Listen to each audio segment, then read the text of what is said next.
Fantastic. It's great to be here, and thanks again for the invite. Obviously, I've been asked to reflect on the opportunities that lab automation offer in the space of synthetic biology.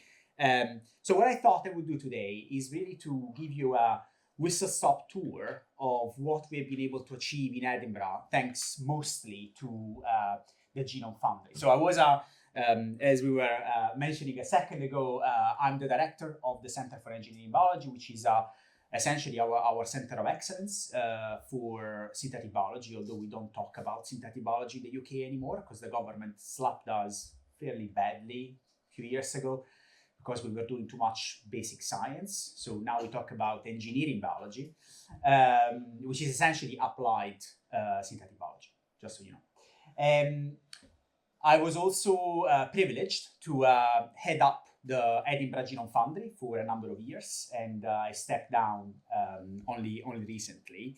But this is essentially what I was hoping to share with you today. So I will start reflecting a bit on the process of drug discovery and drug development.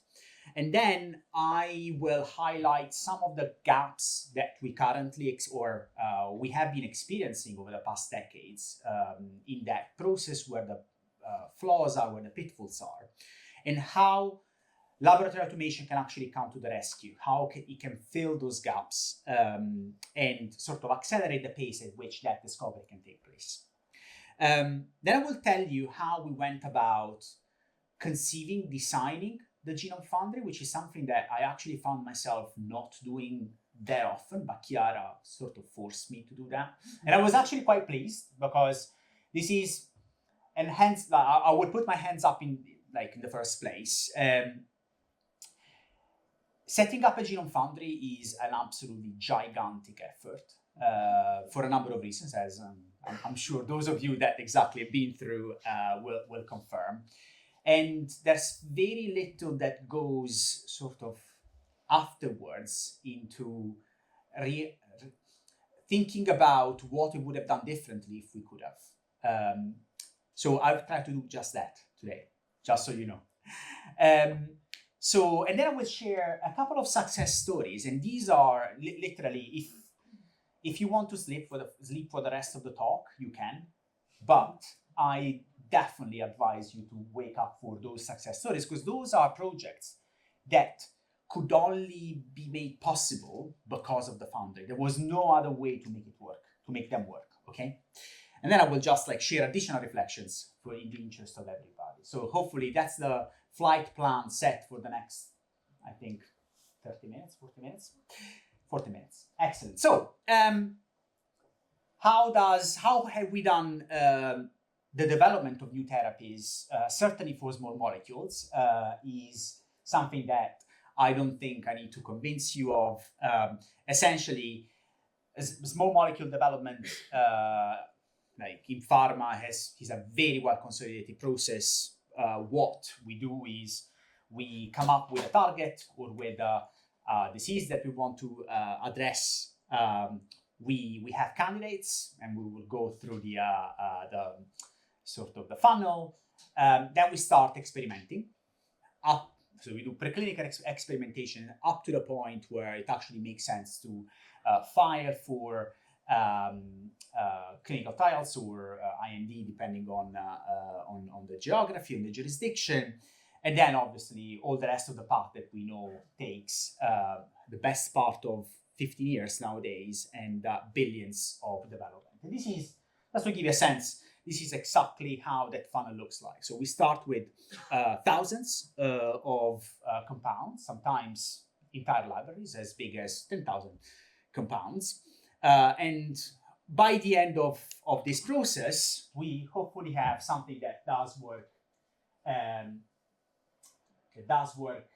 the bottom of that funnel, where we have one therapy that we can actually market. Okay, as we said, takes, by the latest estimates, 2 or 3 billion and 13 to 15 years of development to go through this pipeline. Now, the reality is that the vast majority of that time is not spent in sort of working tirelessly at the lab, like in the lab, is actually spent doing things that most people would not qualify, most of us at least, would not qualify as particularly sort of value additive, like, for example, pipetting or screening, going through microscopy images and that kind of stuff.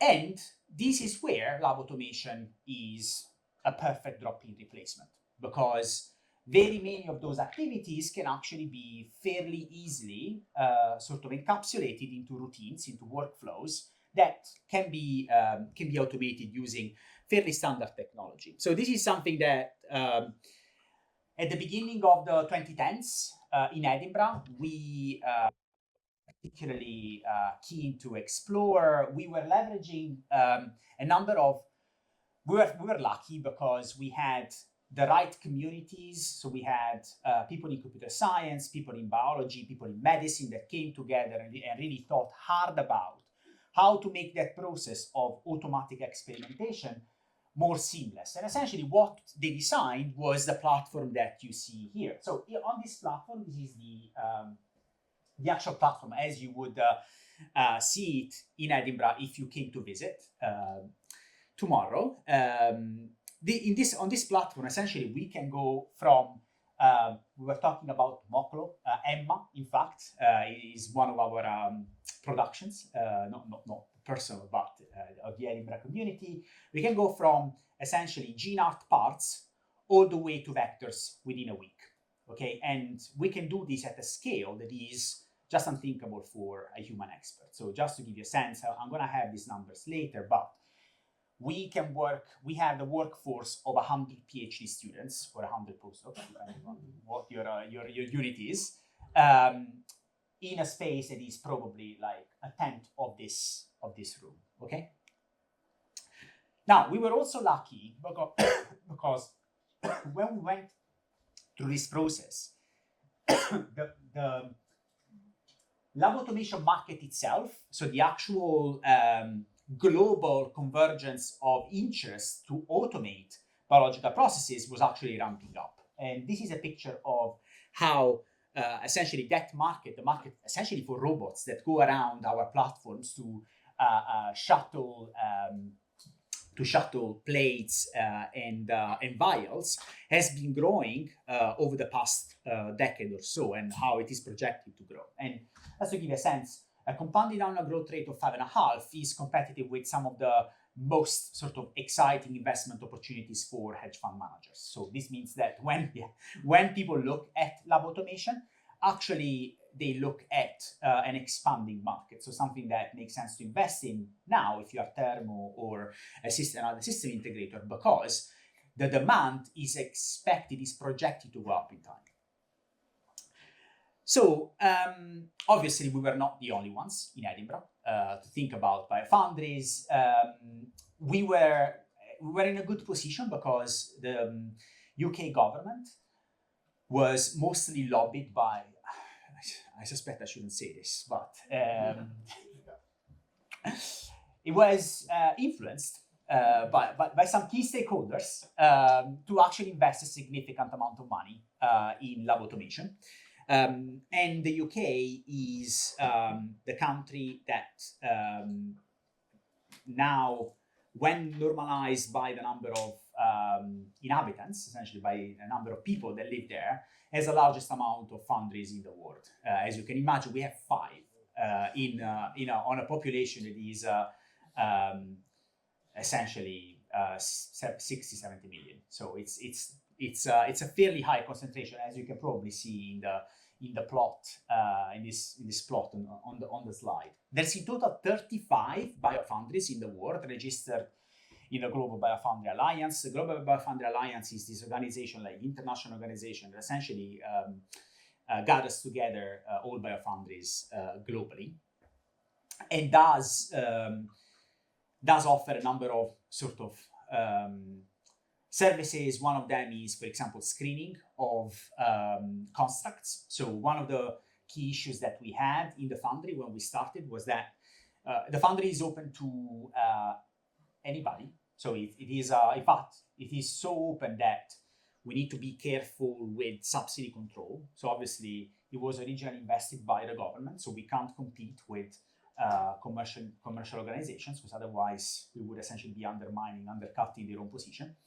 One of the things that we need to be careful with is, in that context, is essentially what the biosafety of the vectors, or of essentially the plasmids that we distribute. Because obviously, if somebody came to Edinburgh and asked for a bit of an organism that would be able to create a bioweapon, and then goes to maybe Singapore or London and asks for another bit and another bit, they eventually will be able to assemble what is obviously a potential terrorist threat.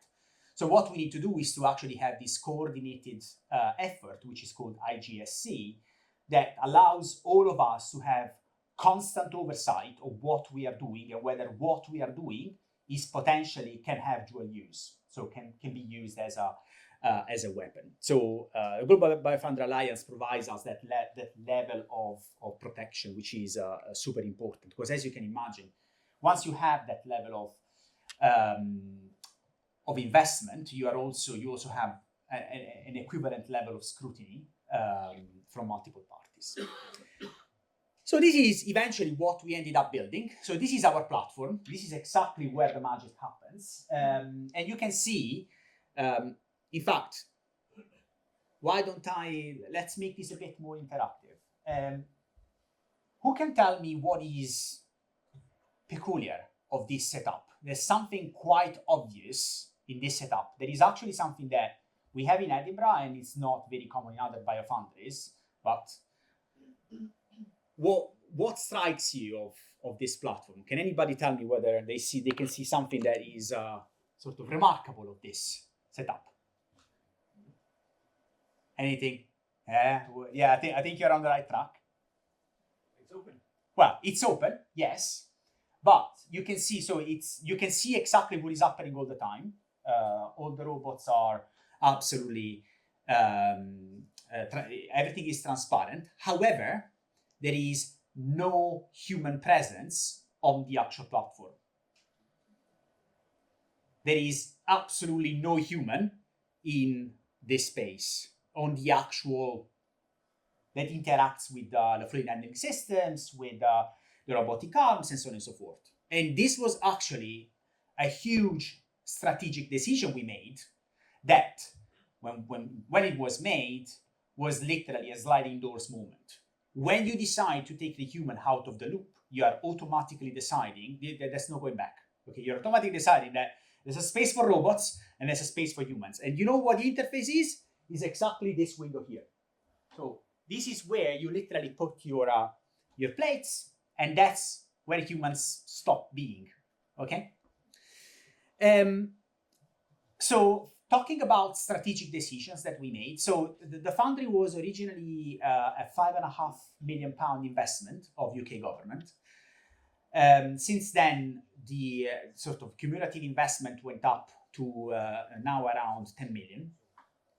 But this was one of the best decisions that we ever made, and I will show you why in a second. So can I get a hands up on who, yes, knows what this is? Fantastic. So the Berkeley Lights is probably the biggest investment, the biggest single investment we made on cell line development and in general cell screening capability of the foundry.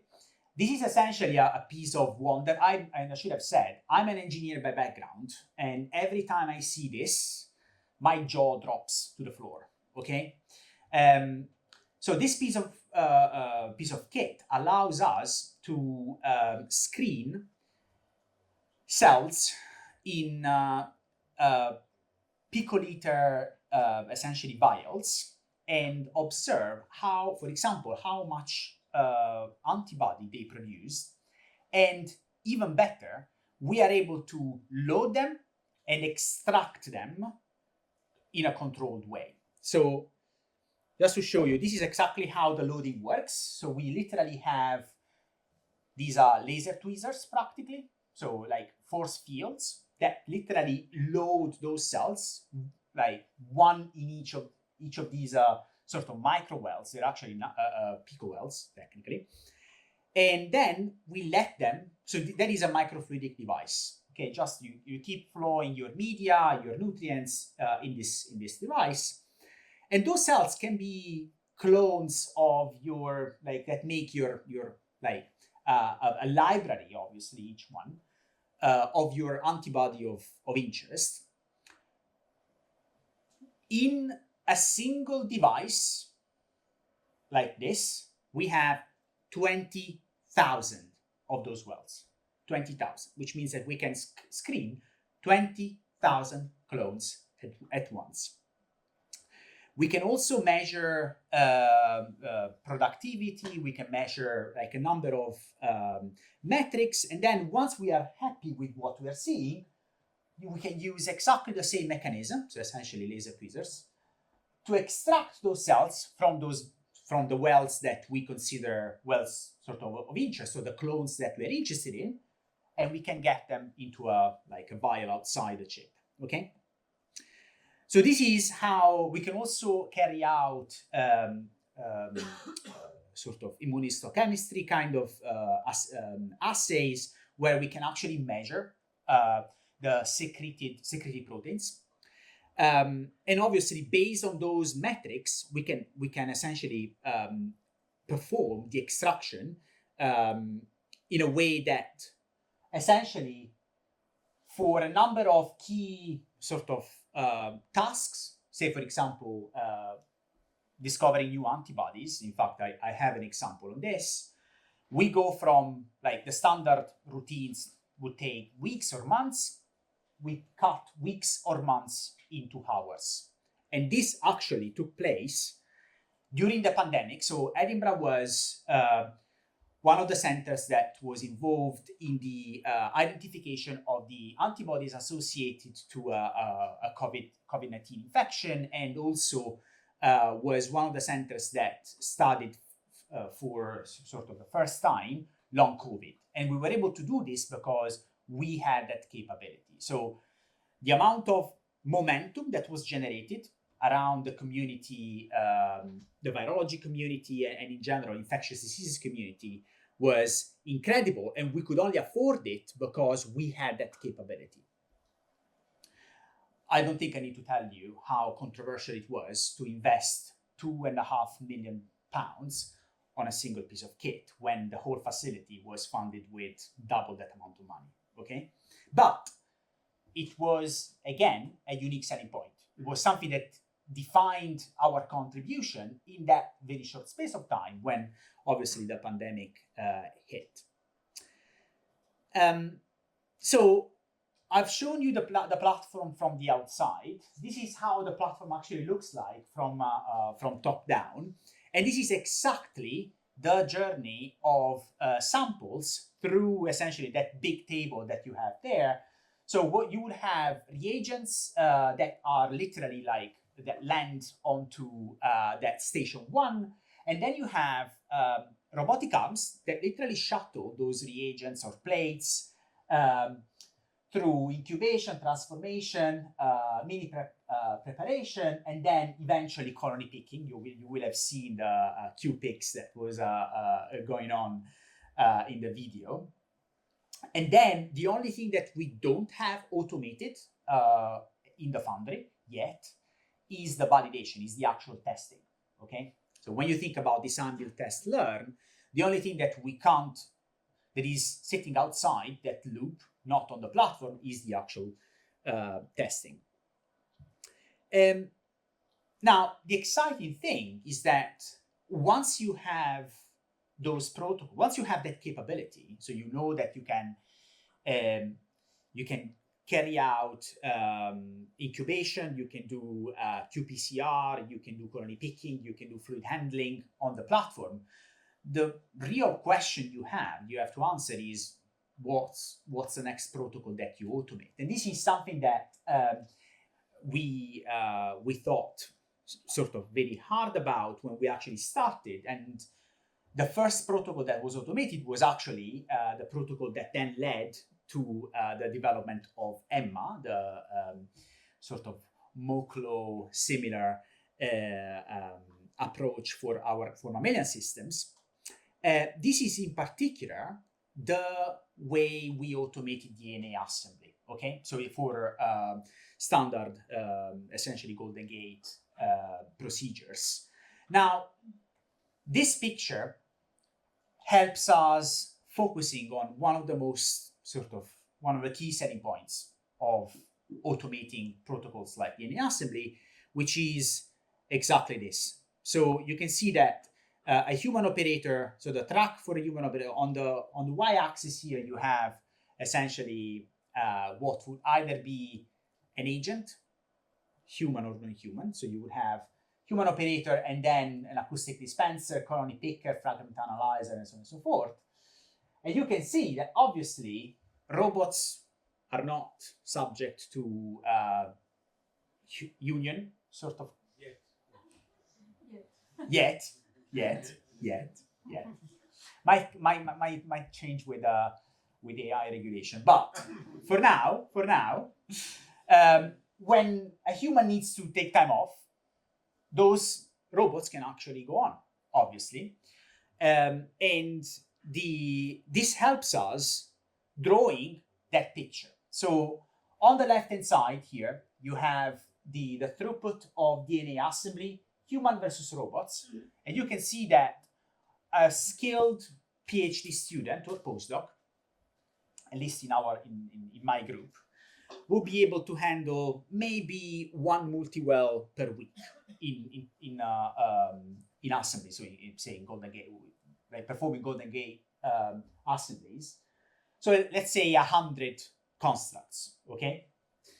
When they are good, when they literally spend day and night in the lab, which is something that they shouldn't do, okay? In the foundry, we can do 20 times that. And that is at a level of replicability and a level of reliability, which is obviously incomparable, okay? Same story for the actual fermentation. So another protocol that, another set of protocols that we're able to automate in the foundry is actually microfermentation. So 50 ml fermentation of, say, microbes that are expressing a product of interest. In that case, again, in a standard setting, you'd be able to have maybe 6 experiments per week with microbes. The foundry essentially gets you to 50 per week. So again, huge increase, and this is at a level of precision which is essentially not comparable. Now, something that I think we underestimated when we set up our own foundry was software. Okay, and this is a first piece of reflection that I thought was helpful to share with you. We thought that system integrators, Thermo Fisher and the likes, would have done the actual sort of software integration for us, and we couldn't have been more wrong. We actually ended up developing our own software routines, and in fact, if you go to Cuba, CUBA, .edu.uk, I guess, you will find that essentially all our software is open source, is available to anybody. I suspect that some users will be here. And we are incredibly proud of what we were able to achieve, because this software is the only reason why we can run those protocols at that throughput. If we didn't have that software, there would be no way those robots could actually be working and delivering value for the amount of money that they costed originally, okay? So software was a huge post hoc investment. It was an investment that was made when we realized that we would have never been able to make justice to the value of what we assembled, but it's still the longest sort of lasting legacy of that effort. Fantastic. I'm actually doing reasonably well for time. Excellent. Obviously, I'm more than happy to answer any question or if there's anything that I say that sort of requires a question, feel free to raise your hand and I'll take the question. Right. So this is the first study case. So this is one of the very first examples, in fact, of a project that came from a lab of a colleague that was not a synthetic biologist. This is Stuart Cobb in our Institute for Regeneration and Repair. Stuart is particularly interested in Rett syndrome, a rare genetic disease, X-linked, with around 7 patients in 100,000 incidence. Awful disease, and disease that essentially affects the development, the neural development of the child, obviously if they survive, to the point that pretty much all the basic functions, so speech, motor functions are impaired, okay? Now, Rett syndrome is a particularly bad sort of problem because unlike standard gene therapy, so obviously at that point the question is, can we just like use gene therapy to, sorry, I should have said, it's a monogenic disease, but it's also one of those monogenic diseases with 900 mutations reported and in around 8 clusters of mutations. So practically the only way this would work is if you would replace the entire gene. So it's not, there's essentially no other way around. Now, the problem with this is that if you don't get the gene dosage right, so if you don't get the actual product to the physiological level, you actually end up with a syndrome which is, MECP2 is the gene that is essentially responsible for Rett syndrome. So you get to a phenotype that actually resembles the duplication syndrome of the genes. Essentially, you are exceeding the amount of protein that a cell is able to cope with. So you actually need to strike a balance in the expression of that gene to restore the physiological phenotype. Okay. So for a number of years, Stuart has been working on this, and essentially he came up with a very sort of basic approach where you have EF1 alpha driving the expression of the wild type, and this didn't work because most of the time what you would end up seeing is actually the excess copies of that protein. And then the question was, how can we actually use high throughput? So how can we use the power of automation to sort of explore the design space in a statistically sound way? And essentially what they did was to design a microRNA and in a combinatorial way. So essentially exploring that design space using design of experiments that would target, so whose expression, so in the same expression cassette, you would have a microRNA that would target the expression of the gene itself so that you would have essentially a negative feedback loop. So this was then obviously taken to in vivo experiments, and what Stuart and their group was able to show was that by taking an MECP2 knockout model and injecting with 2 different doses of essentially the candidate, so the construct that they found to be the most effective, they were able to actually improve significantly the survival of the animal in a dose-dependent way, which is consistent with what you would expect, given that obviously they are delivering different amounts of viral genomes. So this was, to give you a sense, the amount of constructs that was screened. so before they got to the RTTT254, they screened thousands of constructs before they got to the essentially right level, the negative feedback loop that gave rise to the right level of expression of an ECP2. This is now a company which is called Neurogene. It is actually now completing the preclinical phase. It is actually based out in the US, and my understanding is that they are progressing very quickly through to clinical trial phase 1. So that's study case 1.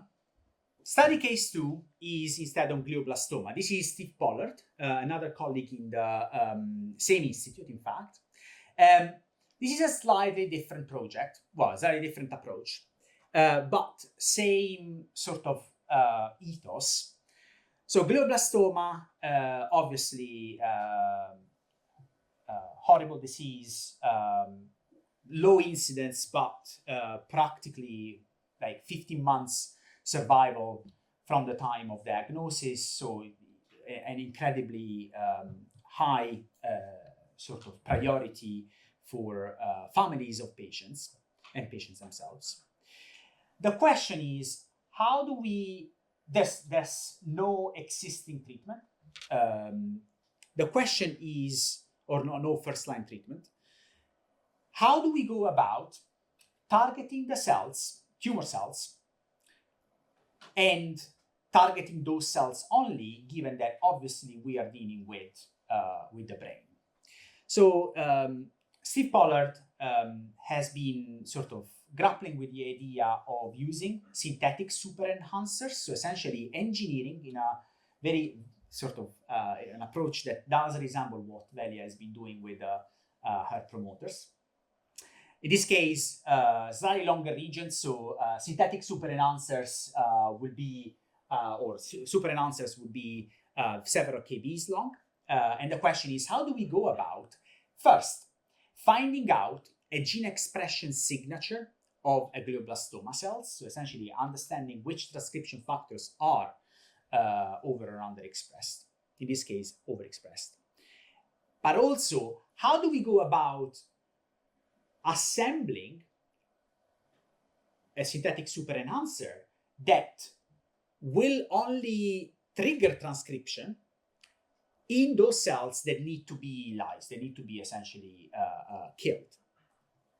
Again, what Steve did with Ute, one of his PhD students, was to essentially perform a large bioinformatics analysis on gene expression, essentially NGS experiments of glioblastoma, identifying essentially identifying a gene signature of those transcription factors, and then test tens of thousands of those super enhancers, okay? And once he had those tens of thousands of super enhancers, he could obviously screen their specificity, their precision, their accuracy practically.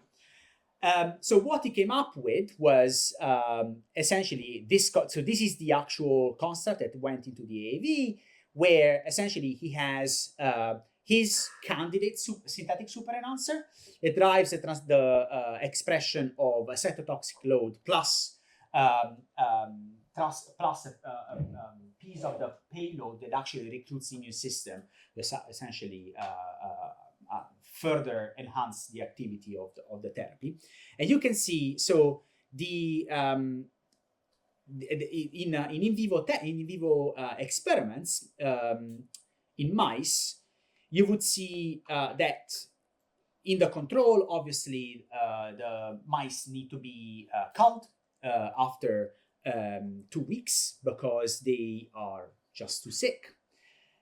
When mice instead are injected with these AV, essentially you see a regression below baseline, below the actual detectable level of the tumor, and these results are persistent. And this became a recent success story, another success story of the center, because literally a couple of weeks ago, 2 or 3 weeks ago, Steve actually spun out a company which is called Trogenics that raised their Series A financing round, and that's essentially now a platform company. So what they're doing is actually commercializing the approach rather than the AAV for glioblastoma. All of this to this is a picture that I think summarizes very well what the impact of the foundry was. The foundry served as essentially a catalyst of activity. We started with around 10 PIs, and we are now well beyond the 50 PIs. In fact, when we count all the PIs in the university, we are probably around double that number. Over the last 8 years, we were able to secure, because of that, essentially, well, partly because of that investment, we were able to secure 3 different centers, a number of strategic partnerships with industrial collaborators. For example, we do have a prosperity partnership with Fujifilm SynBio, which is one of the largest CDMOs in the UK, for a total of around 60 million in research income. And this comes even before everything that has to deal with new venture creation. So with the startups I was mentioning, the number of patents and in general intellectual property that was produced, this literally served as the catalyst for a completely new set of activities in Edinburgh. So some reflections and conclusions.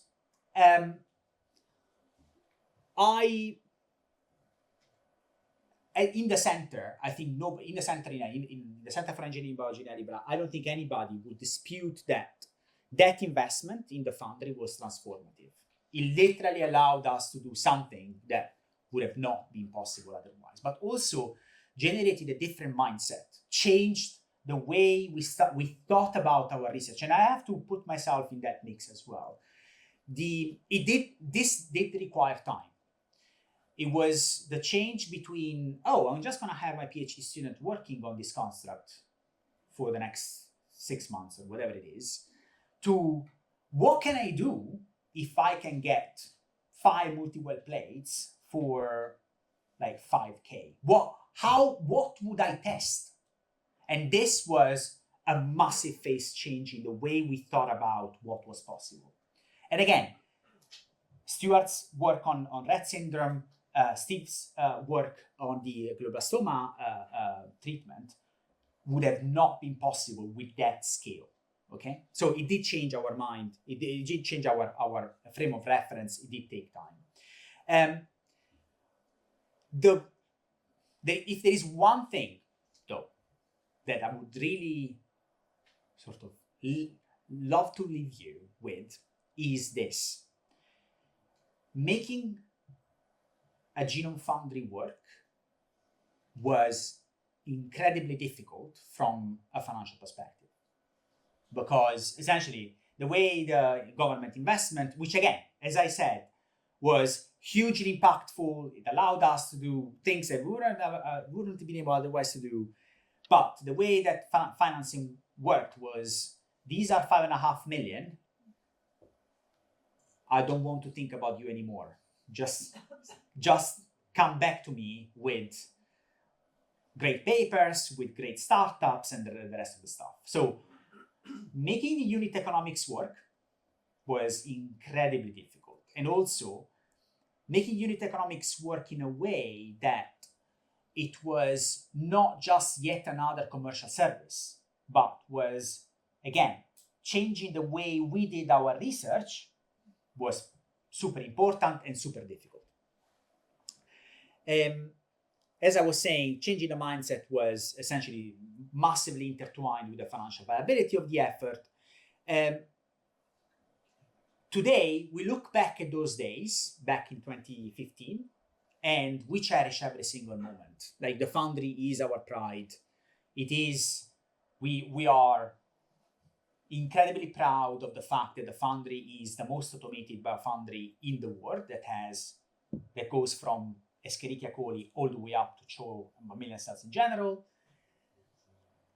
But that came at a huge emotional cost for everybody. And that emotional cost, yes, it was. And I mean, to be honest, I think that this is something that we underestimated. But if you know that that is the price you have to pay for that benefit, and the benefit massively outweighed what we paid, but the price was there, and we, I think, underestimated how long it would have taken to change minds and how much money we would have needed in order to get there. Eventually we did. So it eventually was successful. But these are things that I don't think anybody else will tell you, at least not this frankly. And I'm happy to share them with you. So with that said, I'm more than happy to take any question.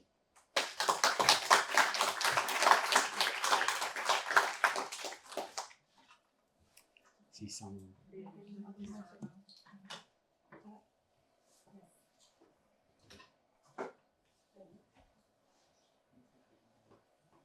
Hey, great talk. I was wondering if you can share insights on what is the actual bottleneck in this discovery process. Like Rett syndrome, Menolascina. Yeah.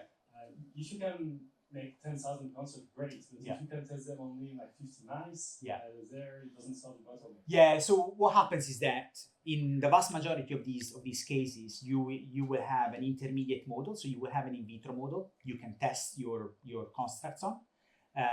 So you don't go to mice like from the foundry to mice. Yeah. So both Steve's and Stuart's lab had been working on both models for like decades. So that is not the bottleneck.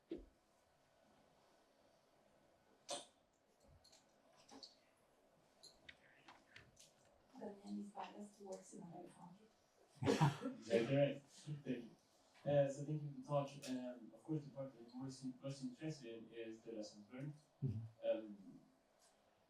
About the economy of the platform, what would you have done differently in the way the money is being invested? Yeah. What I mean by that is the existence of a business developer, for example, Mm-hmm. the amount of money spent in the DNA platform compared to how much money you get from it, and how much, and you compare that to the phenotyping parts, Yeah. And how much money this one is bringing to the table. Yeah. So we have like split the money differently. We have like invested in trying to get somebody specialized in business development. Yeah. So first of all, I can definitely see the sort of that you've certainly thought about this. So I would actually change the split. We certainly underestimated the throughput of the phenotyping bit massively. And we also thought, and this was literally like, there are some analogies in mechanical engineering, right? So if you want to make a better, back when we were thinking about internal combustion engines, right? So mechanical engineering for a number of decades tried to make more efficient engines by making internal combustion engines better. And then electric engines sort of became a thing. I mean, we have had electric engines for a while. But we made exactly the same mistake when we designed our phenotyping components. And I haven't talked about the rest of the phenotyping capability. So we have multi-well plate readers, we have a number of fragment analyzers.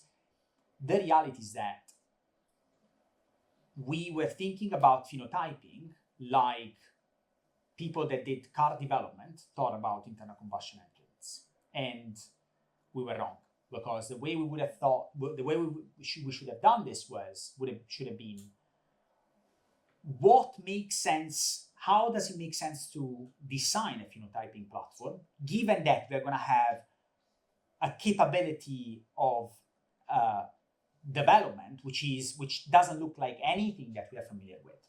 And we were lucky that Berkeley Lights came up with a beacon around the time when we realized that the bottleneck was the phenotyping bit. And we were also lucky that the money was available to invest $2.5 million in that platform.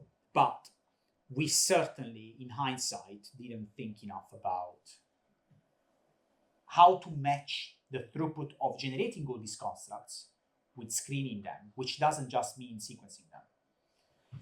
So certainly I would pay more attention to this. The other thing that, to be honest, I would do, and we can't afford it now because the platform is essentially fixed and is not, our platform is not very modular. So you will see, for example, Ginkgo Bioworks is now boasting about the fact that they have these modules that they can take sort of out and back in the platform. We can do that.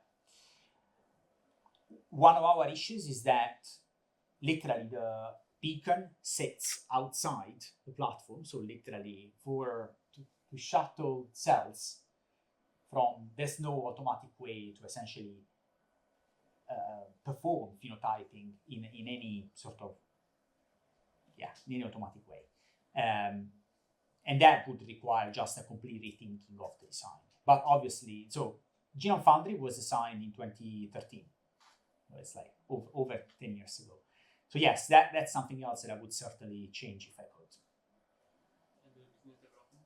Business development, but yeah, sorry, apologies. That's an excellent point. Yeah, apologies. That's actually something that, again, so the business development for the Genome Foundry is done by Edinburgh Innovations, which is the technology transfer office of the university.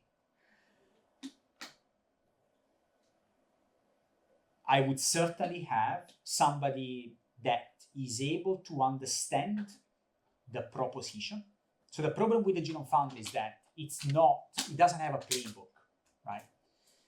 We can do DNA assembly, we can do colony picking, we can do bits and bobs, but there is the business developer needs to understand what the 80% of the demand will be. But then they need to be ready to listen to a prospective customer and understand what of their needs can be matched by what the platform can do. So, and the problem is that, at least, I don't know whether in France is different, but the way this works in the UK is that technology transfer offices are usually sort of separate entities from the university. It's uncommon that you would have a scientist in those positions, which makes what I've just said practically impossible. So eventually we got there, and our arrangements are now, I would say, near perfect. But that's because we now have somebody that over time understood what kind of keywords that somebody would say would translate on stuff that we can do. But business development and getting them on the same page with us, making them understand we were discussing over lunch. If a customer comes to us and says, "Oh, I have these 5 constructs I want you guys to build," that is something that doesn't require the foundry. In fact, it's economically inefficient to run in a foundry, right? So getting that BD person to understand what makes sense to explore, even just that at the beginning was super difficult. So yes, that's something else to keep in mind. Sure. Yes. Really interesting presentation, thank you. I have a question regarding one of your previous answers. Sure. About the fact that the platforms have to be old. So my question is the upgrading of the platform, and how do you see the things going in terms of upgrading? Yeah. Did you already think in terms of upgrading when you started to implement the platform? Excellent question. So the short answer is no. We didn't. Which in hindsight sounds like a tragedy mistake. Now I have to say that there are some components of the platform which are aging better than others. And I will give you an example. So we have a qPCR machine that I think you can just about see in the video. I mean, that thing should disappear. If it were up to me, like, it would be somewhere else. So that aged really poorly. But to be honest, most of the fluid handling robots. I mean, what is happening in that space in the lab automation market thing study that I referenced? They actually talk about this. What is happening there is that you're observing sort of a race to the bottom of price. So you have these opentrons coming in with robots that are maybe like 10K. And so we have two robots on either side of the platform, and each of them was a 300K investment, right? So you're getting cheaper things, but not things that can, in that space, but not things that can do sort of materially different tasks, okay? While for some other technologies, for example, deep sequencing, I mean, that stuff we just made again, strategic mistake. Again, something that you can avoid a way to sort of make your project future-proof is to adopt a modular approach. Now, that is not the panacea to all evil, right? So the reason why we didn't go for that modular approach is that it makes creating the platform incredibly more complicated, right? Because obviously the system integrator needs to sort of keep in mind that the connections will be non-persistent. So I'm not saying that it would have been much easier. What I'm saying is that we could have sort of preempted the risks of that sort of aging or early aging of some of the pieces of kit. Now, that said, again, to be perfectly honest with you, the qPCR kit is the only thing that I can definitely say shouldn't be on the platform anymore. How much does it impact our throughput? I would say little to nothing, because we just don't use it. Now, obviously, there is an opportunity cost invisible, which is maybe we could have had something else on the platform, but I can't speak to what we could have done with that space. We will take one last question and then we continue. Thanks a lot for this talk. So yeah, I think it's very transformative for researchers to think not in terms of 5 constructs, but 500, Yes. 5,000. I will be a bit provocative. Biological system, the parameter space, variability can have often more in millions, billions. If you make library, directed evolution, or large screening of promoters, or something like that. Yeah. So have you thought of that, and do you have solution to Yeah. cope with these huge numbers? I did inject half of an answer to this. So the way we are doing this, so you're absolutely right. I mean, the design space of biological systems, and the reality is that we don't even know how big it is. Right? We just know that it's very large, even for fairly simple systems, like when you have 5 responsive elements and 1 core promoter, right? So we don't know how big it is. What we do know is that there are better ways to explore the design space. And this is something that, for example, in my group, we have been working on for the last decade or so, which is using optimal experimental design to design those constructs that you will try next. So the classic, what I always challenge my team members with is this question: how will your next multi-well plate design look like? One multi-well at a time. Because the reality is that you carry out, so you get those constructs, you do your tests, you do your phenotyping, and then you are in a much better, hopefully, if your design was not completely off, you are in a much better position to ask yourself, from a Bayesian point of view, what is my next best experiment? What is the design of the next experiment that will give me the largest amount of information given what I've seen so far? And that's the way to go. So to be honest, we are not inventing this. This is how science should work. We are just observing new evidence and updating our beliefs based on new evidence. And in this, biology is no different from anything else. But what obviously I haven't told you is what is my expectation on the time to convergence. So how many plates, how many cycles of 96 sort of tests do they need to carry out before they can be done with their PhD or they can be done with your paper? We don't know. We do know that there are better ways to go about exploring the design space than others.